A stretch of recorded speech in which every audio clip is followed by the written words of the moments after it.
¿Qué pasaría si la mayor guerra de nuestra era no se librara con tanques, con trincheras, sino con el aire que respiramos y, bueno, con la información que consumimos cada segundo? Hoy vamos a darle una vuelta a un conjunto de textos que exploran una idea muy potente y, la verdad, bastante inquietante. Sí. La posible disolución de nuestro yo individual en una especie de masa informe. Exacto. La idea central viene de un ensayo, El yo disuelto, que conecta directamente la contaminación global con una especie de anestesia colectiva. Anestesia colectiva, me gusta el término. Y para darle más profundidad, vamos a ponerlo en diálogo con un par de textos sobre dos figuras que a primera vista dices que tienen que ver. Cero. Jean-Jacques Rousseau y René Descartes. Lo que queremos ver hoy es cómo choca todo esto, la contaminación, el sistema educativo, la filosofía, con esa idea de que somos individuos autónomos, de que estamos al mando, ¿no? De acuerdo, pues vamos a meternos en faena. El punto de partida del ensayo principal es una afirmación, brutal. Hay una guerra silenciosa en marcha contra la humanidad. Y lo interesante es que no la presenta como una metáfora, sino como una realidad estadística. El autor pone sobre la mesa los datos de la OMS. Sí. Solo la contaminación del aire, tanto la de fuera como la de dentro de casa, causa 6,7 millones de muertes prematuras al año. 6,7 millones. Es que es un número tan grande que es difícil de procesar. Ya. Pero es que el ensayo va más allá. Menciona un estudio de la revista The Lancet que amplía el foco a todas las formas de contaminación. Aire, agua, plomo, químicos. Y la cifra sube a 9 millones de muertes anuales. ¿9 millones? 9 millones. Y lo más revelador es que el texto desglosa de dónde viene esa cifra. La contaminación del aire es con diferencia la más letal. La peor. Responsable de casi el 75% de esas muertes. Es el gran asesino invisible.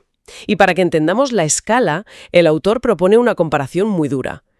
La Segunda Guerra Mundial. Claro, el conflicto más mortífero de la historia humana, que causó entre 11 y 14 millones de muertes al año. Y la contaminación, con sus 9 millones, se acerca peligrosamente a esa cifra. Es una barbaridad. Es una barbaridad. Pero, a ver, al calificarlo de guerra, ¿no corremos el riesgo de caer un poco en la hipérbole? Una guerra implica intencionalidad, un enemigo claro. Aquí hablamos de un sistema difuso del que, como dice el propio texto, todos somos cómplices. ¿Es una guerra o es más bien un suicidio colectivo a cámara lenta? Entiendo perfectamente la objeción. Y de hecho es una de las claves del argumento. El poder de la analogía no está en la intencionalidad, sino en la escala. Vale. Y es precisamente porque es un asesino lento, invisible y que hemos normalizado, por lo que necesitamos un lenguaje así de impactante para despertar. Claro. Nadie declara esta guerra, pero sus víctimas son tan reales y numerosas como las de un conflicto armado. Es una hecatombe silenciosa y descentralizada, y ahí está su peligro. No hay un armisticio que firmar. Entendido. No es una guerra convencional, pero tiene bajas de guerra. Además, el texto no se queda solo en el aire, desglosa otras armas, como las llama. Sí. La contaminación del agua, con 1,36 millones de muertes prematuras. La del plomo, con 900.000. Los químicos tóxicos en el trabajo, con casi otras 900.000. Y aquí llegamos a una cuestión de justicia que es fundamental. El 92% de todas estas muertes ocurren en países de ingresos bajos y medios. El 92%. El texto lo llama una guerra química y económica lenta, donde el peso recae de forma brutalmente injusta. Claro. Pero que nadie piense que es un problema lejano. Hay un dato que nos afecta a casi todos. El 99% de la población mundial respira aire que no cumple los estándares de seguridad de la OMS. ¿El 99%? Es el aire que entra en nuestros pulmones ahora mismo. Si las cifras son tan apocalípticas, la pregunta es inevitable. ¿Por qué no hay una alarma social constante y masiva? Pues es que... El autor sostiene que la respuesta no está fuera, sino dentro. Que esta guerra exterior tiene una aliada interior. Exacto. La disolución de nuestro yo consciente en una especie de sobrecarga sensorial y cognitiva. Ajá. Y señala directamente a los algoritmos de las redes sociales. Su diseño no busca informarnos, sino capturar y monetizar nuestra atención. Claro. Lo logran con un cóctel muy estudiado de indignación, entretenimiento banal y validación social. El efecto secundario es que nuestra capacidad para la concentración profunda se fragmenta en 1000 pedazos. Sí, ese concepto de presente perfecto que menciona el texto me parece potentísimo. Mucho. Es como si el timeline de Twitter se hubiera convertido en nuestra percepción de la realidad. Solo importa lo que ha pasado en las últimas 3 horas. Totalmente. Simplemente no existe. Es ruido de fondo. Y ahí es donde se cierra el círculo vicioso que describe el ensayo. Ese estado mental, esa atención fragmentada, nos convierte en presas fáciles para el consumismo impulsivo. Claro. Las decisiones de compra ya no son reflexivas, son actos reflejos. Compramos por hábito, por estatus, por la promesa de una gratificación que se desvanece en segundos. Y al hacerlo, nos convertimos a la vez en las víctimas que respiramos el aire contaminado y en los cómplices que echamos carbón a la máquina. Exacto. Cada producto de usar y tirar, cada gadget que no necesitamos, cada desplazamiento innecesario. Precisamente, el concepto de masa informe deja de ser una idea filosófica y se vuelve metabólico, biológico. Somos un colectivo que se envenena a sí mismo en un acto de inconsciencia masiva. Ingerimos, inhalamos y excretamos los desechos de nuestro propio estilo de vida. Es que esa idea de inconsciencia masiva me parece clave. Y me ha hecho pensar inmediatamente en una de las grandes paradojas que mencionan los otros textos que tenemos. ¿La de Rousseau? La de Jean-Jacques Rousseau. Él, que es considerado el padre de la educación moderna, el gran teórico de la libertad individual, parece que sufría de una ceguera muy parecida en su propia vida, ¿no? Totalmente. El texto lo expone sin rodeos. Rousseau, el autor de Emilio o de la educación, una obra que defiende el desarrollo natural y autónomo del niño, Sí. abandonó a sus 5 hijos recién nacidos en un hospicio. Los entregó a un sistema frío, burocrático e impersonal. Es que es un dato que te deja helado, de verdad. Cuesta muchísimo reconciliar al filósofo que escribe sobre la pureza del individuo con el hombre que hace eso. ¿Ya? Es una contradicción brutal, casi esquizofrénica. Y el autor de ese fragmento sugiere que nuestro sistema educativo moderno, en gran medida heredero de Rousseau, arrastra esa misma locura silenciosa. Ajá. Lo hemos normalizado tanto que ya no vemos sus absurdos.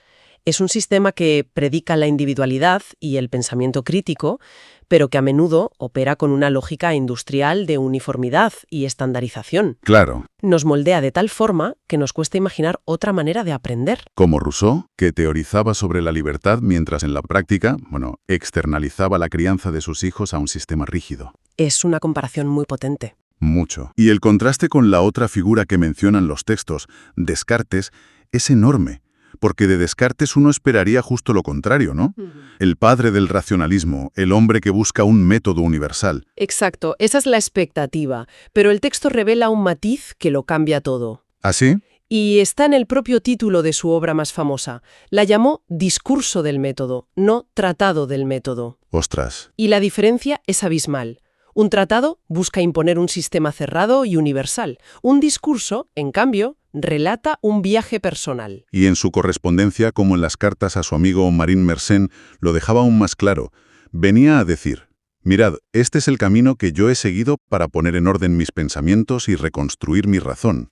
Eso es. Os lo ofrezco por si os sirve de inspiración, no como un dogma que debáis seguir al pie de la letra. Si conectamos esto con el panorama general, el contraste es revelador. Por un lado, tenemos sistemas actuales, el consumismo, la contaminación, la educación estandarizada, que tienden a disolver al individuo en una masa anónima e inconsciente. Sí. Y por otro tenemos el origen de la razón moderna, con Descartes, que nace de una experiencia íntima, personal y no impositiva. Es un modelo que inspira, pero no obliga. Es la antítesis. Es la antítesis perfecta de la masa informe. Entonces, si todo este sistema nos está disolviendo, ¿hay alguna forma de revertirlo? ¿De reconstruir ese yo?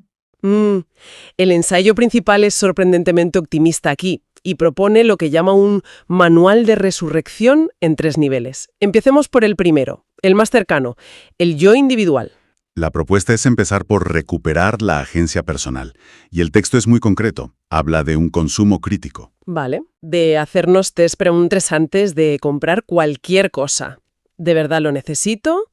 ¿De dónde viene? ¿Y a dónde irá a parar cuando lo deseche? Claro, y recupera esa jerarquía que todos conocemos pero que a menudo ignoramos. Primero, reducir. Luego, reutilizar. Después, reparar.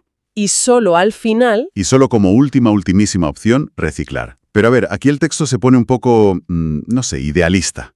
Presenta estas acciones como actos de resistencia. Pero, ¿es realmente un acto de resistencia elegir la bici? ¿O es simplemente una forma de sentirnos mejor mientras el sistema sigue intacto? Es una pregunta excelente. Y creo que el propio texto nos da una pista. No se trata de un acto de resistencia que vaya a derribar el sistema mañana, sino de un acto para reconstruir nuestra propia conciencia. Ah, vale. Al tomar estas decisiones, rompemos el automatismo, dejamos de ser un consumidor reflejo y empezamos a ser un ciudadano reflexivo. Es el primer paso. Sí, primer paso para salir de la anestesia. En ese sentido, el texto también habla de desintoxicación digital. Sí. Ponerle límites a las pantallas no para huir del mundo, sino para recuperar el espacio mental necesario para pensar en él, con profundidad. Vale, lo veo como un entrenamiento, un primer paso para recuperar el control. Exacto. Y aquí es donde el texto plantea un problema. Puedes ser el consumidor más consciente del mundo, pero si tu comunidad no tiene carriles bici seguros, ni acceso a alimentos locales asequibles, ni espacios verdes... Claro. Tu resistencia individual se agota y se convierte en una fuente de frustración. Por eso el segundo nivel, el comunitario, es tan crucial. Vale. No es una opción, es una necesidad para que lo individual sobreviva. Es decir, que el cambio individual necesita un ecosistema que lo sostenga. Justo. Y el ensayo menciona ejemplos muy prácticos de cómo construir ese ecosistema. Tejer redes de apoyo mutuo, como cooperativas energéticas, para depender menos de las grandes eléctricas. O grupos de consumo para conectar directamente con productores locales. Se trata de reconstruir ese tejido social que el consumismo extremo ha ido deshaciendo. Y dentro de este nivel, el texto le da muchísima importancia a la educación crítica desde pequeños. Claro. Enseñar a los niños a decodificar la publicidad, a entender de dónde viene la comida o cómo funciona un ecosistema. Porque si no se educa para la conciencia crítica, el yo individual que intentamos reconstruir en casa volverá a ser absorbido por la masa informe en cuanto ponga un pie en la calle. Sí. La comunidad actúa como un escudo protector y a la vez como un amplificador de esos valores. Lo que nos lleva inevitablemente al tercer y último nivel, que lo engloba todo. El yo colectivo o directamente el yo político. Claro. Porque por mucho que nos esforcemos, a nivel individual y comunitario, hay cambios que solo pueden venir desde arriba. Correcto. Los cambios individuales y comunitarios tienen un techo de cristal si las estructuras sistémicas no se mueven. Ajá. Este nivel exige, por tanto, demandar políticas públicas audaces y valientes. El texto es muy explícito aquí. Una transición energética masiva y rápida hacia las renovables, abandonando los combustibles fósiles. Sí. Regulaciones mucho más estrictas sobre emisiones industriales, sobre químicos tóxicos, sobre plásticos de un solo uso. No es ciencia ficción. Es aplicar lo que organismos como la propia OMS llevan décadas recomendando. Exacto. Y sobre todo, apoyar una justicia ambiental a escala global.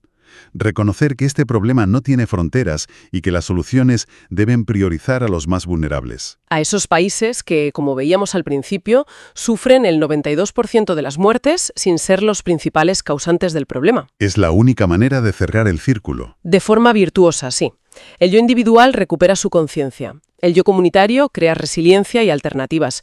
Y el yo colectivo, el político, transforma las reglas del juego que generaron el problema. Los tres niveles no son una lista de opciones. No, son un engranaje que se retroalimenta. En resumen, el análisis de hoy nos deja un panorama complejo.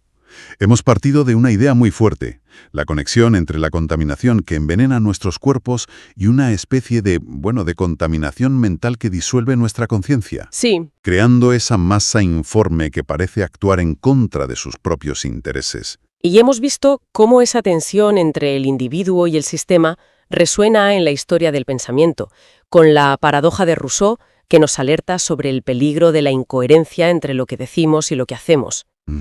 Y en el otro extremo, con el ejemplo de Descartes, que nos recuerda el poder de un camino personal y reflexivo frente a la imposición de un sistema anónimo. El ensayo El yo disuelto concluye que, en el fondo, nos enfrentamos a una elección bastante simple en su formulación, aunque sea muy difícil en su ejecución, claro. Sí. O seguir en la anestesia colectiva, o emprender lo que el autor llama el heroico camino de reconstruirnos. Me gusta eso. Y eso implica entender que cada decisión consciente, por pequeña que parezca, es un acto de creación, un acto para forjar un nuevo nosotros. Y todo esto nos deja con una paradoja fascinante para seguir pensando.